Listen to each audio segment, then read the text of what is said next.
Supreme judicial council کا اجلاس اور پھر اس میں ایک جج کو شو کاز نوٹس، اور اطلاعات کے مطابق وہ بینچز کا حصہ، ایک بینچ کا حصہ بھی ہیں.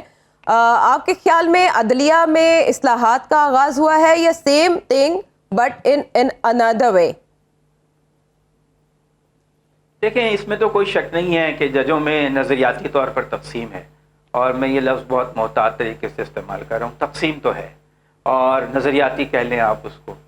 اب کچھ ججز کا رخ کہیں ہے، کچھ ججز کا رخ کہیں ہے، اور بظاہر تو عام آدمی کو لگتا ہے کہ ججز کے شاید کیمپس بن گئے ہیں.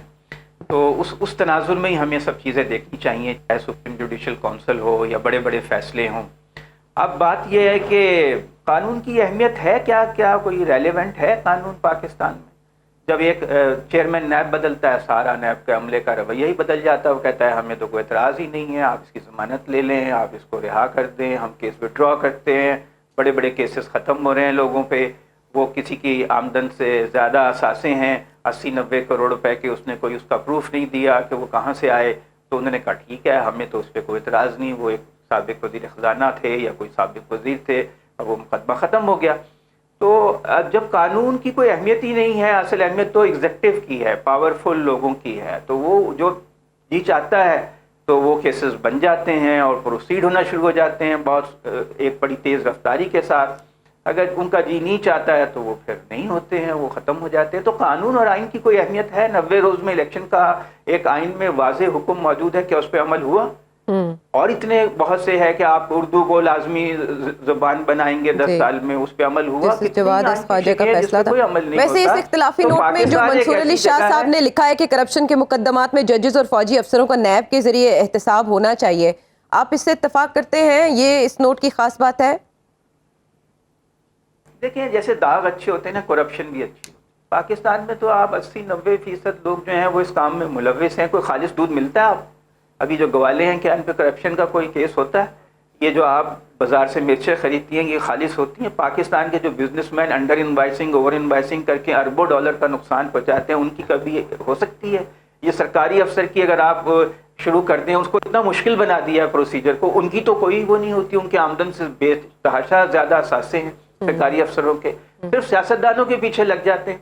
بھئی کیا باقی سب لوگ پاک صاف ہیں، دودھ میں دھلے ہیں؟ تو کرپشن تو اچھی چیز ہے، اس کو لیگلائز کریں، ملک کو آگے بڑھنے دیں تاکہ کوئی ترقی ہو. اگر آپ کرپشن کا راگ الاپتے رہیں گے، بزنس مین پیسہ روک کے بیٹھ جائے گا، سرکاری افسر فائلیں روک کے بیٹھ جائے گا، اور کتنے مسائل ہوں گے. یعنی آپ کہہ رہے ہیں کہ اس موضوع کو جو کہ کرپشن کی بھی ایک حد مقرر کر کے اس کو جائز قرار دے دینا چاہیے، اسی کے دائرے کے اندر رہ کے آپ اتنی کرپشن کر سکتے ہیں. ضرورت ہے کسی نے اگر ایورن فیلڈ میں کوئی اپارٹمنٹ بنا لیے، سرے میں محل بنا لیا، کوئی باہر پیسے پاپڑ والے کے پاس کروڑوں روپے آ گئے، کسی کے 16 فرینچائز کی بات کر رہے ہیں، ہم نہ جزیروں کی بات کر رہے ہیں. کیا حرج ہے بھائی؟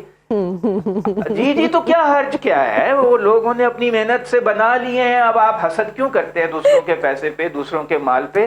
وہ تو اس کو سزا تو کبھی ہونی نہیں ہے. سزا تو ہونی ہے غریب آدمی کو جس کی 30-35 ہزار تنخواہ ہے، وہ بجلی کا بل دے، گیس کا بل دے، مکان کا کرایہ دے، بچوں کو پڑھائے، روٹی کھائے، کیا کھائے. وہ سزا تو اس کو ملنی چاہیے. وہ جو پاکستان میں جو لوگ ہیں 80-85% غریب لوگ، ان کو سزا مل رہی ہے، وہ بہت اچھی بات ہے، انہیں سزا ملتے رہنی چاہیے. یہ لوگ جو بیچارے غریب کروڑوں روپے کے، اربوں روپے کی منی لانڈرنگ کرتے ہیں، محل بنا لیتے ہیں دل پشوری کرنے کے لیے، چاہے اس میں رہنا نصیب ہو نہ ہو، تو ان کو کیوں آپ بلا وجہ تنگ کرتے ہیں؟ نہیں کرنا چاہیے. ایسے مطلب ہے ان معاملات میں پڑتے ہی کیوں ہیں آپ؟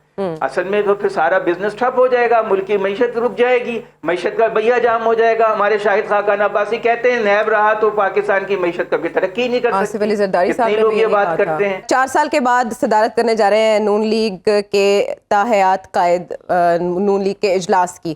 مین وائل خبر یہ آ رہی ہے کہ سارے مسائل ایک ملاقات سے ٹھیک ہو جائیں گے، اور وہ صدر عارف علوی سے نواز شریف صاحب کی ہونے جا رہی ہے ملاقات. آپ کے خیال میں ایسا ہو پائے گا؟ نواز شریف صاحب راضی ہو پائیں گے اس کے لیے؟ دیکھیں، نواز شریف کے پاس کتنے اختیارات ہیں یہ بھی تو دیکھنا چاہیے نا، کہ نواز شریف کیا کر سکتے ہیں اور کیا نہیں کر سکتے، کیا ان کے اختیار میں ہے اور کیا ان کے اختیار میں نہیں ہے. ان کی بھی میرا خیال ہے لمیٹیشنز ہیں. کچھ اختیارات ایسے ہیں جو ان کے پاس نہیں ہیں.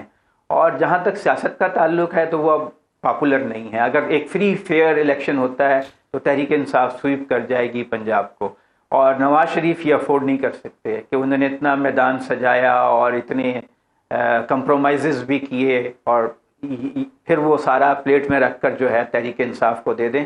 میرا خیال ہے کہ وہ کوئی نہ کوئی کوشش تو کریں گے صدر الوی. نواز شریف صاحب ویسے دیکھیں اگر آپ عارف الوی صاحب سے ملنے کے کیا مسئلہ ہے ان کو, میاں محمد نواز شریف صاحب کو بھی ملنے تو بنی گالا چلے گئے تھے, تو عارف الوی کو ملنے کیوں نہیں جا سکتے؟ بالکل ایسے ہی. اور کچھ دن پہلے خواجہ آصف صاحب کا انٹرویو بھی ہمیں یاد ہے جس میں وہ کہہ رہے تھے کہ تبھی غیر سیاسی قوتیں لا تعلق ہو سکتی ہیں سیاست سے جب ساری پولیٹیکل پارٹیز آن بورڈ ہوں. ون لائنر نہیں ہے صاحب, حالات ایک اور متنازع انتخابات کی طرف بڑھ. اوہو یہ ہے گرا جو اس معاملے پر لگ گئی. انتخابات ہو بھی جائیں گے تو کیا معاملہ ٹل جائے گا.